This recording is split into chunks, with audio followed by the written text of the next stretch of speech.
from LA down into the city of Highland, or I'm sorry, it would be Bell, and then back up here to the Boyle Heights area, now on surface streets here in a neighborhood, and it's continuing to failing to yield on those for those officers. You see the airship overhead lighting it up, but again, this pursuit continuing. They've talked about putting out a spike strip ahead of it, but it's gone to different areas in the town, and no set pattern for this pursuit as of yet. It's crossing over the freeway there as he continues down. I believe this is Soto Street. We'll try to get you the information on that street. But again, this driver, reckless driver that is fleeing from the LAPD officers, and look at that, he's hard on the brakes there. He might have been going around a spike strip right then and there. He looked like he saw it and weaved around it, so we're not sure if that was a successful spike or not. But again, continuing here southbound, and unfortunately we have some weather here to deal with, but it's still flyable at this point, right through that red light there and continuing southbound. Yeah, he's been blowing through several intersections here in the Boyle Heights area. Again, this started a little bit before 11 o'clock, making its way from Bell over here now to the Boyle Heights area. And what we find here, Rick, sometimes is that we see these suspects try to go to areas that they're familiar with, you know, to try and elude police. But that's certainly not happening when you've got a helicopter overhead and authorities right behind you. Yeah, and he seems to be kind of moving through areas that do not have a lot of traffic, Gil. We're kind of lucky in that fact that doesn't seem to be a lot of people on the streets where he's driving. That's right, Rick. You're looking at a wider shot of the pursuit here, going past the, or through the Commerce Train Yard area southbound here, and we'll see him running another red light there as well. That was through Bandini, and he's continuing here at a high rate of speed, but I can tell you that this driver refusing to pull over and just, you look at that, going across on the wrong side of the road. It's that type of driving that got this started to begin with, and the LAPD Rampart unit still behind it, trying to pull this guy over and trying to bring it to a peaceful ending and a safe ending, but this driver continuing to drive reckless here. And Gil, you said you have reckless driving to begin with, so there's no telling exactly what's going on in the mind of this driver here. It's hard to tell if he's intoxicated or high at this point, something like that. But he initially was trying to get away from police starting in Bell about 25 minutes ago, I guess, Cher, and now we're in the Boyle Heights area, and the speeds just seem to be getting higher. Yeah, certainly. And you can see the roads are just, looks like they have a sprinkling of, like a drizzle just a little bit, and that can just make that this pursuit all the more dangerous. As he's making his way through surface streets and turning that corner, the police are in pursuit here, and he is driving recklessly, as we know. That was the initial want, and continues to drive recklessly through this neighborhood, just blowing through that intersection right there. He was actually blowing through some lights as well, but they're through a four-way stop. Well, you know, these are one of those situations where also, Gil, there he goes again, blowing through those stop signs, where, you know, you tend to see them bail out in the neighborhood. And so this is where we always say, lock your doors and your windows, stay inside. Absolutely. Look at that turn there. There was a person on a bike in that crosswalk. Luckily, that driver slowed down for that rider. But here we go, westbound, and I'm going to get you the street, Slauson. This is Slauson from Loma Vista. And again, the speed's ramping up here. The driver erratic. Here he goes, another turn here, a left turn southbound. And we'll get you that street. This is going to be Alder Way, I believe they just said. And you can see the airship lighting it up. Let me come out wider, and it looks like the police have dropped off. Actually, it looks like they may have lost him there. You see the officers on the left or the right-hand side of the screen. Yeah, but fortunately the airship's overhead, and they still have eyes on him. We'll go push back in here as he just jams his way right through there. Unbelievable. Wow, just passing right through those cars, splitting the lane basically, or going right down the yellow line. But he's going to continue southbound here through Randolph. And I believe we're in the Huntington Park area. He might have clipped that car right there. I'm not sure. Yeah. Okay, it sure did look like that, Rick. And oh, look at that again. Really erratic there, dangerous driving, and the LAPD dropped far back because they lost him on that one turn. The airship luckily overhead and now into a residential area. And Cher, earlier we saw them put out a spike strip. It looked like it might be successful, and then he kind of veered off to the right, almost touching the curb, avoided that slip, and now he's going just too fast for some sort of a pit maneuver, and the police aren't even close enough to even consider that at this point. So he's kind of on his own running through this Vernon neighborhood. On his own, so he thinks, at least on the ground, but definitely not in the air. He's got that night sun shining on him, so he's well aware that that overhead he is still being tracked, and it's only a matter of time before those police cruisers catch up to him and get his exact location. But still, this driver is making his way through now Vernon and these side streets, slowing down just a little bit.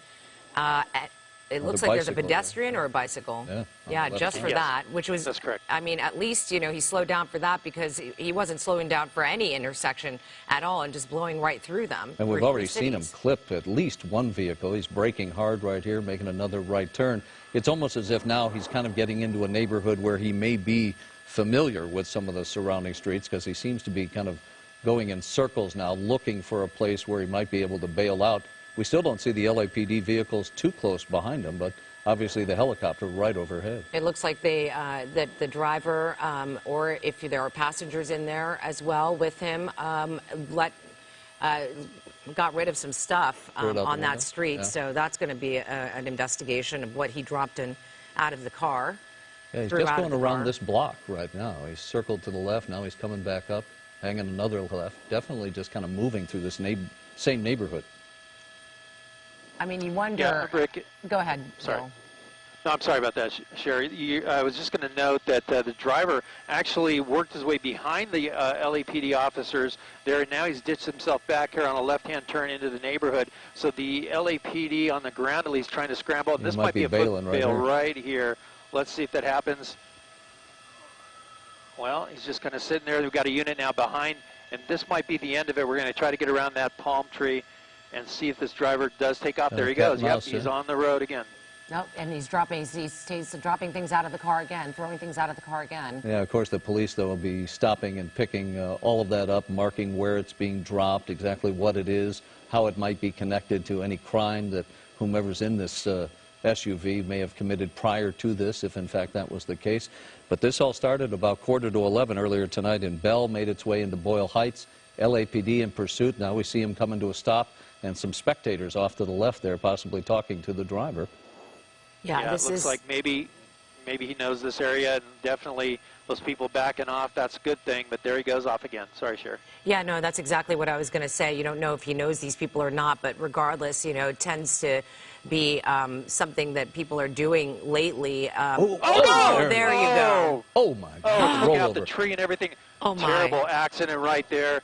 Wow, unbelievable. Hitting that car, going into the curb and into that tree, knocking it right flat down to the ground. The vehicle upside down here. We'll see if we know if there's anybody else other than the driver in there, but that happened very fast, and they're asking for a rescue ambulance. One person climbing out of the vehicle there. We don't know if that's the driver or not, but that's it. He's had something there in his hands. The police are calling this the second suspect, so it might be the passenger that's come out of the vehicle and not the driver. So we'll wait to see if we hear any more word on how many people were actually in the suspect vehicle here. But again, a DUI driver, I'm sorry, a reckless driver, I should say, here that made that unfortunate move, running that red light and hitting that car that came through. Yeah, we're going to try and re-rack that for you so that you can see the point of impact and when this crash happened just a minute ago. But it was almost so shocking. You weren't expecting that one car coming out of the intersection, just like this suspect wasn't expecting it, and he hit that car and flipped. And this is exactly what we were talking about. Everybody was worried over the last half hour that this type of thing might happen. He was going so fast through some of the residential areas. We saw him clip one car. He was running red lights. It was just a matter, and Cher, you said before that the street looked like it might be a little slick. He was obviously in a big hurry doing high speeds, and right when he got to that last intersection, I couldn't tell, was it a truck or a car that just kind of creeped out from the right side? And he clipped it and went rolling into that tree there and then flipped over a couple of times. Yeah, it looks like he hit a power pole as well, but we've got one suspect outside of the car. It looks like that might be They're saying this is the second suspect. Is that what they're saying, Gil, on the scanners? Yeah, sure. He came yeah, out sure. the I heard driver's the, side. Yeah. Yeah, I heard the airship say that it was the second suspect coming out of the vehicle. So I don't know if the driver's still inside or not, or if they consider this person here the driver. It's hard to say, but you see officers there surrounding the vehicle with guns drawn, just in case. They got to check the vehicle out and look for anybody else that may have been in the vehicle. But somehow the airship seems to think that this is the second person in the vehicle and not necessarily the driver. Well, there's a lot of debris on the other side of that vehicle. Some of that, I'm guessing, was thrown from that vehicle. Some of it torn up that might have been sitting at the curb. But when he came through that intersection and clipped that vehicle that was just starting, you can see it right here. As he comes down right there, he tries to avoid it, clips it, hits the curb and the tree, and then rolls over. I'm amazed nobody got tossed out of that vehicle. It was such a violent collision. And now we're seeing him on the ground. He had something in his hands when he crawled out of the driver's window. But you can see there, Cher, the LAPD checking that vehicle to see if anyone else may be inside, could have been tossed into the back of the vehicle. It was just like one of a handful of intersections that he blew through in the last, 10, 15 minutes that we've been on this pursuit that started about half an hour ago. And it was bound to happen, I mean, you're going through a red light and at an intersection, and, it's... You never know what's going to be coming your way. I mean, it's a Friday night. It looks like we've got somebody here now in custody. Yeah, I'm amazed he's still standing after that rollover accident. Hopefully he had the seatbelt on. That may have saved his life, kept him from being thrown from that vehicle. But he seems to be walking pretty well under his own power. Kind of hard to believe after the violence. You'll see on the right of your screen here, as there's the accident and then the rollover at least one or two times there. Comes to rest, spins a little bit, and then the driver, we think is the driver, crawls out and gets arrested. All right, Gil, did we have another suspect that they're trying to extract from this car? Well, Sharon, Rick, I think that was it. I think that was the driver. The airship may have had it wrong there, but it looks like the way the officers are posing there, it looks like it's just the driver that came out of that side of the window there and is in custody. And amazing to see that person on their feet, walking on their own power. And as a wide shot here, we'll go back in, and it looks like this was the vehicle that was struck by the suspect vehicle. All right, we hope everybody in that one's okay. We'll take a quick break. We'll be back with more right after this.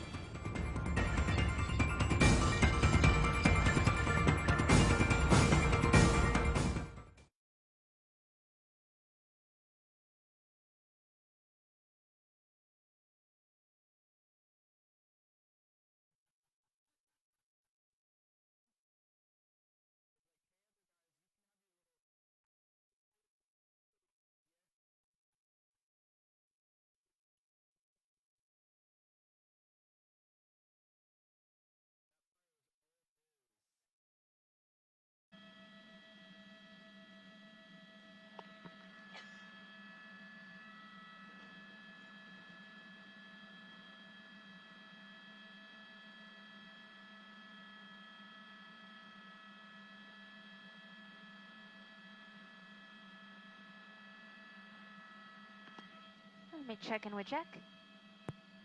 Assignment task from Alpha.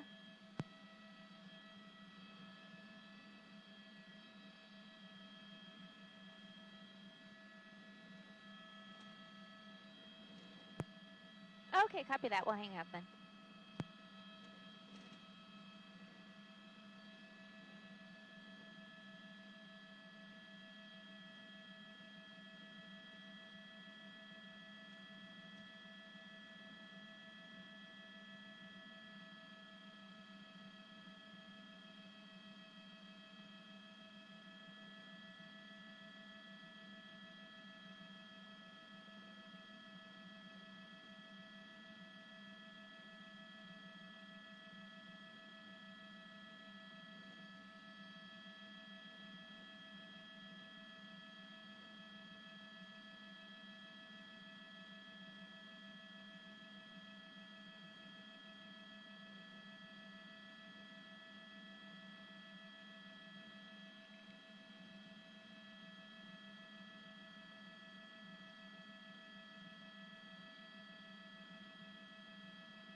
It split that tree right off. Wow, look at that.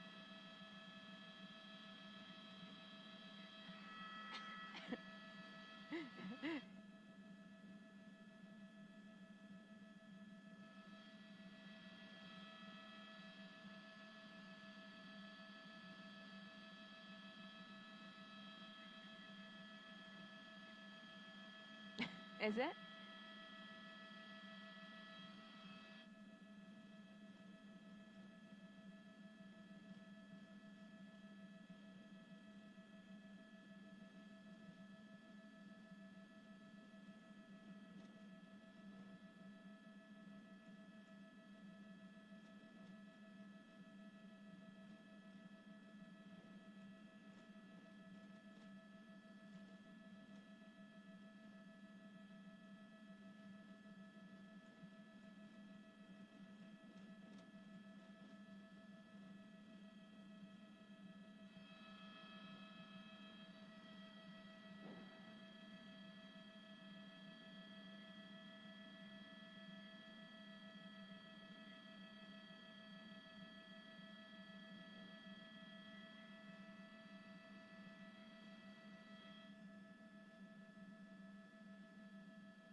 Yes, City of Bell.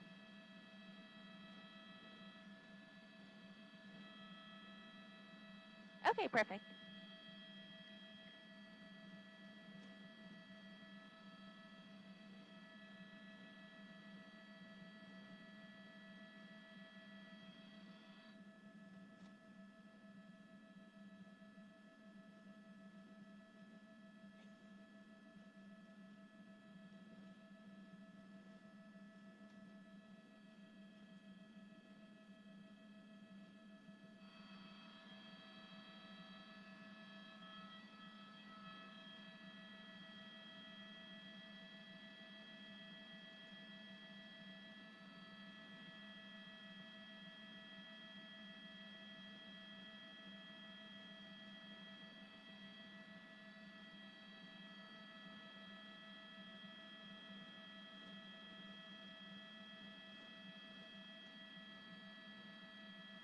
Okay, perfect.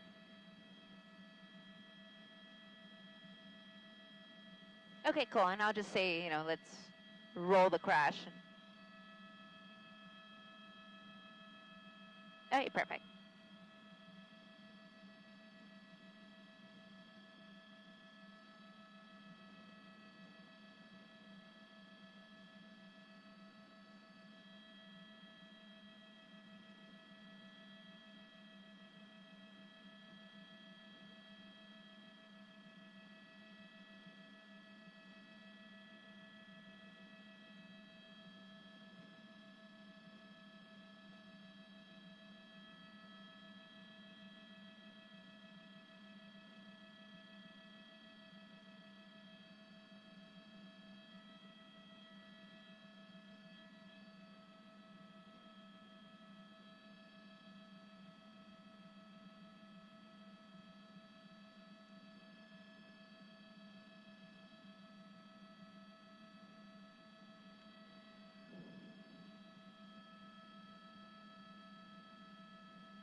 We did check in Colleen, and it was quite the ending at that. It was initially the LAPD's Rampart Division that was in pursuit of a DUI driver, but that chase came to an end here at Bell Avenue and Otis Avenue, and we're showing you exactly how it ended. That driver was driving at high speeds. He ran the red and collided with another car, then collided with a tree and overturned. The driver then crawled out of the vehicle and was taken into custody. He was the only person inside of the vehicle, but he was injured, as were the people that were in the car that he collided with. So right now the LA County Fire Department is on scene tending to all of the parties involved, but quite the commotion here for this neighborhood in Bell. We're just off of the majors of Florence and Atlantic in a residential area, again just off of Otis and Bell Avenue. That is the latest from Bell in News Chopper 4 Alpha. Let's send it back down to you in the studio.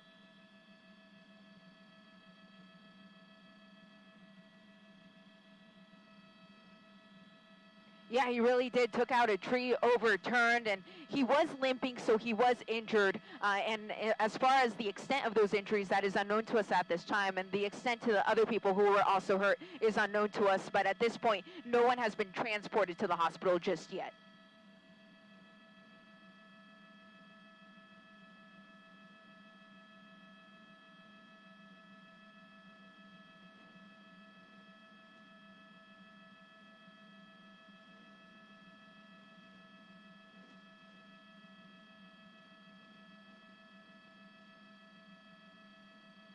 Thank you. Cool, I think we're good, Jim. It's 11:35, so I think we're good. But let me double check. Hey, Jack, just making sure we're clear from Telemundo as well.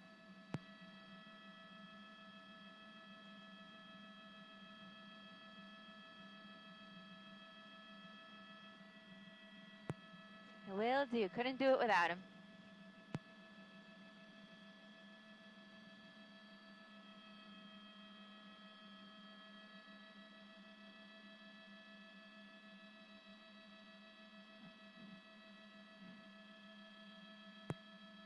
Yes, see you next week.